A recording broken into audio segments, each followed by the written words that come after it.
les citoyens, enfin, ça peut être plus grave que ça. Ça peut être que une très grande partie des citoyens n'ont plus d'expression politique audible.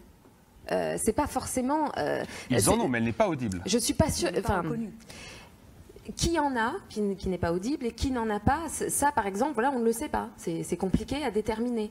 Mais moi, effectivement, j'ai été très frappée en tant qu'ancienne étudiante en histoire, enfin je veux dire, de cette formule qui en fait est une vérité, à savoir qu'aujourd'hui, on est dans un système censitaire qui se tait, en fait.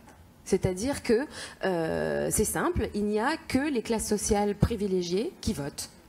Et donc, enfin pas que, majoritairement.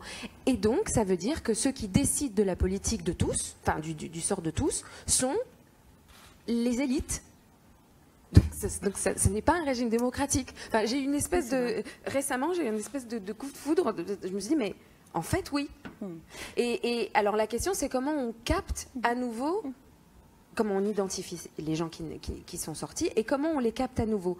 Moi, je pense qu'effectivement, il n'y a pas d'autre solution, de la même manière que je crois aux quotas, etc., pour les femmes, pour les non-blancs, pour les... etc. Je crois que le vote obligatoire est une... Et je ne vois pas quelle autre solution. Et en plus, sachant qu'il sera obligatoire, c'est-à-dire pas sous peine de prison, etc. Donc ça sera une incitation, effectivement. Mais je pense que c'est au moins le premier pas constitutionnel qu'on peut avoir.